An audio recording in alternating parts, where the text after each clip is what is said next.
Bonsoir et bienvenue à tous, nous sommes le mardi 26 novembre, il est l'heure de l'info. La Meuse recrute des travailleurs sociaux pour lutter contre les violences intrafamiliales et permettre une meilleure prise en charge des victimes. À Chaumont, une journée dédiée au numérique, le Digital Day, au programme des ateliers et des conférences. Zoom sur la BAMAS, la base de maintenance EDF de Saint-Dizier. Nous avons pu visiter ce bâtiment rarement ouvert au public. La faune locale s'admire sous l'eau à la presqu'île de Saint-Dizier. Le centre aquatique proposait une exposition, vous le verrez.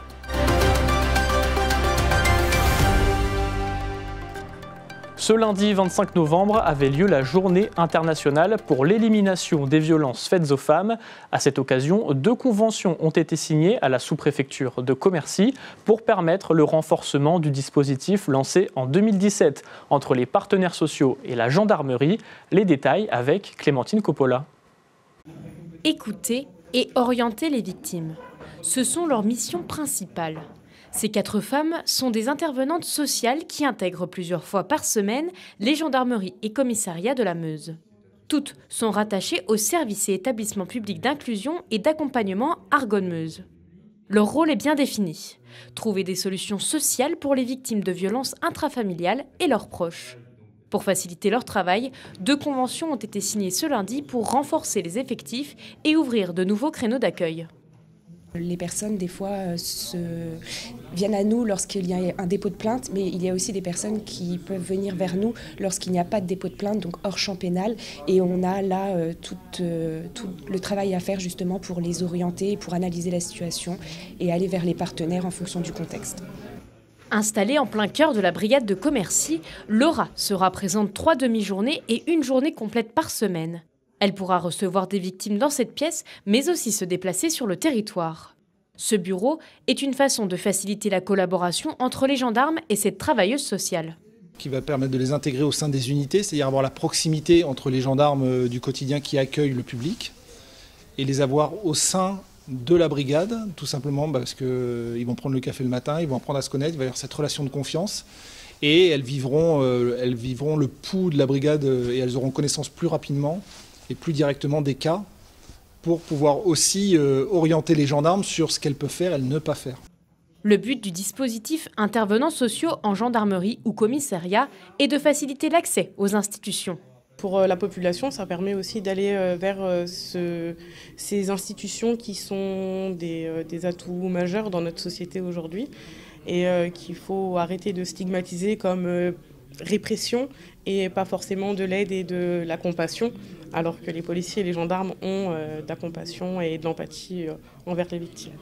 Dans le département de la Meuse en 2023, on dénombre 10 femmes victimes de violences conjugales pour 1000 habitantes âgées de 15 à 64 ans. C'est à peine en dessous de la moyenne nationale, située à 10,6. L'agglomération de Chaumont et la CCI Meuse-Haute-Marne ont organisé le Digital Day, un salon sur le numérique avec plusieurs ateliers et conférences. Tout au long de la journée, plusieurs acteurs se sont succédés pour présenter les enjeux et les dangers du numérique. Un reportage de Nicolas Fontaine, Léo Martin et Julien Debruine. Une journée pour comprendre le numérique à Chaumont. Ce rendez-vous s'appelle le Digital Day. Ce lundi à Palestra, plusieurs conférences se sont enchaînées sur différentes thématiques comme les cyberattaques ou encore l'intelligence artificielle. La gendarmerie était également présente pour présenter les risques numériques aux chefs d'entreprise et expliquer les bonnes pratiques à adopter. On évalue la maturité cyber de l'entreprise et ça donne des axes de travail et des axes d'amélioration à l'entreprise par rapport aux probables vulnérabilités qu'on peut détecter sur leur système d'information. On suit tout simplement une trame et ça va vraiment cibler tous les domaines donc de la réglementation, par le stockage des données, par justement la sécurisation des postes informatiques avec les mots de passe, les sessions. Donc vraiment on couvre tout le spectre qu'il pourrait y avoir dans la protection des données cyber. Un concours a également été organisé avec les élèves de la classe de design du lycée Charles de Gaulle pour recréer la communication des Bossuet-Marnais. Plusieurs récompenses ont été remises aux étudiants. J'avoue que c'est un super projet, c'est une super idée, puisque en fait les étudiants ont joué le jeu plus qu'il ne fallait même.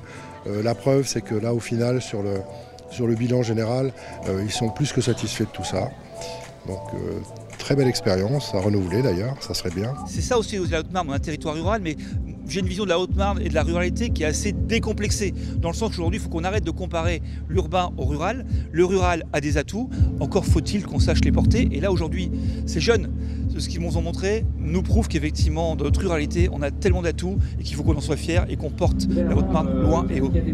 Pour clôturer la journée, une conférence sur l'utilisation de l'intelligence artificielle a été organisée. Pendant plus d'une heure et devant une cinquantaine de personnes, Stéphane Mallard a présenté les enjeux de l'IA. Ce sujet de l'intelligence artificielle qui est en train d'arriver absolument partout. Lors de sa conférence, il a abordé plusieurs sujets, la fin du salariat et l'adaptation au bouleversement numérique. Non seulement c'est important, mais c'est surtout que ça va être notre quotidien très rapidement. On va n'utiliser que ça. Peut-être que ça va remplacer même les géants de l'Internet comme Google.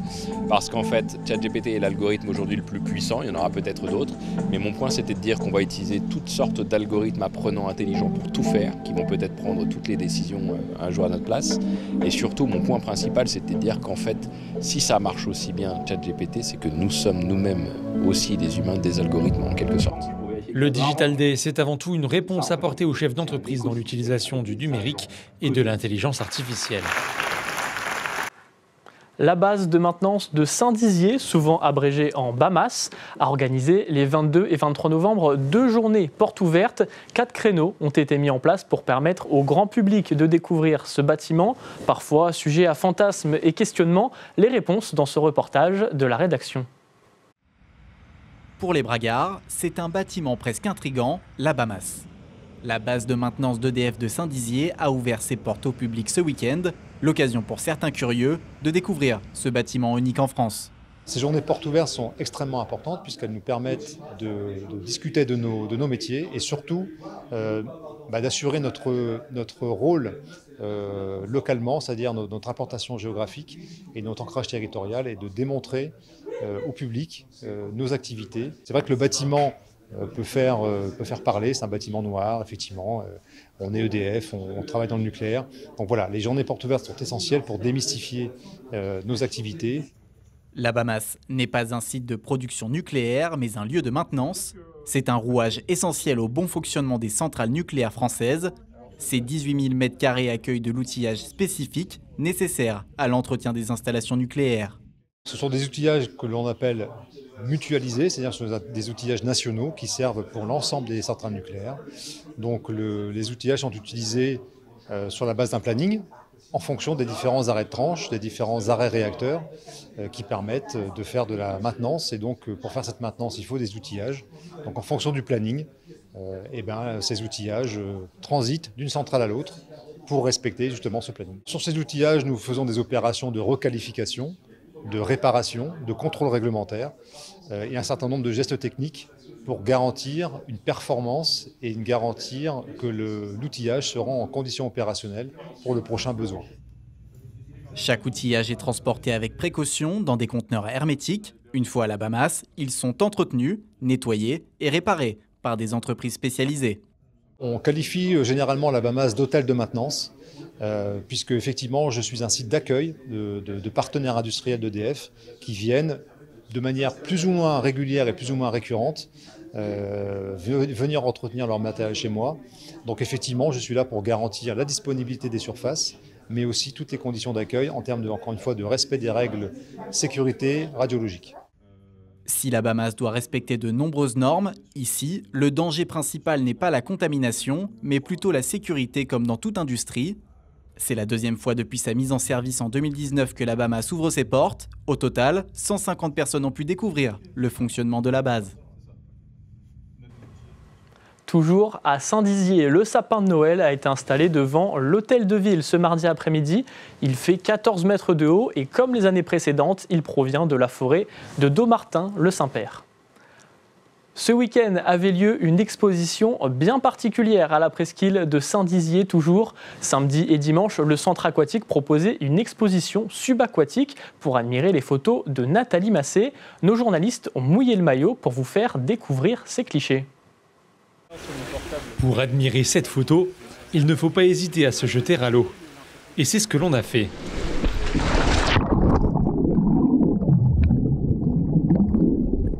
Dans le bassin sportif de la presqu'île de Saint-Dizier, les nageurs du dernier couloir ne sont pas là pour la performance. Aujourd'hui, ils découvrent une exposition originale et nous aussi. Une série de 30 photos installées à 2,5 mètres de profondeur. On a voulu faire un mélange un peu de tout sur tous les bassins pour que les gens puissent découvrir en fonction des niveaux aussi. Parce qu'on part ici sur le bassin sportif où les gens savent nager étant donné qu'il y a 2,50 m de profondeur. Les bassins d'apprentissage, on va dire, c'est plus pour les enfants qui commencent déjà à s'immerger. On a même fait une cabane pour les bébés nageurs. Donc on va sur tous les niveaux avec des photos absolument partout. Cette exposition surfe sur 2 grands événements lancés de la semaine dernière. Le festival photo de Montier-en-Der et le lancement de l'opération La beauté sauvera le monde. Pour le centre nautique, c'est une façon d'amener la culture dans des endroits qui ne s'y prêtent pas. Pour la photographe, c'est l'occasion de prouver que dans le Grand Est, il y a des choses à voir. On dit toujours que dans l'Est de la France, il fait pas beau, il fait ceci, il fait cela. En fait, on a une richesse au niveau des animaux, tant aquatiques, des oiseaux que des mammifères, qui est super intéressante. Et on a à peu près tout sur le coin, hormis quelques espèces qui sont vraiment centrées dans le sud, comme les flamants roses et autres. Mais je trouve que c'est important de montrer aux gens que la flore locale est quand même hyper diversifiée. Une trentaine de photographies ont également été installées dans les 2 autres bassins de la piscine. La découverte n'est pas seulement réservée aux nageurs aguerris. Et sur les bassins d'apprentissage et ludique, là c'est une dimension un peu plus pédagogique où les enfants vont devoir aller sous l'eau. Ça force les enfants à mettre la tête sous l'eau et à venir jouer avec les images, les retourner et puis aller découvrir la faune locale sous l'eau. Masques et palmes étaient de rigueur tout le week-end pour cette immersion unique.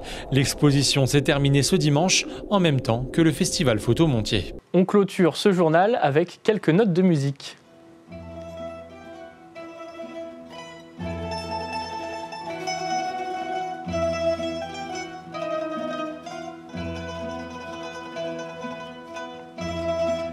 Vous avez peut-être reconnu la bande sonore d'Harry Potter. Cette musique a été jouée et revisitée par l'orchestre de mandoline de Saint-Dizier à l'occasion de son 12e concert d'automne ce dimanche à Baudonvilliers.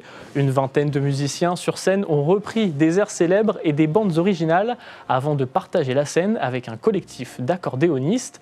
Pour l'occasion, la salle des fêtes de Baudonvilliers était bien remplie. C'est la fin de votre journal. Merci de nous avoir suivis. Tout de suite, la météo et l'information continue sur puissancetélévision.fr. Excellente soirée.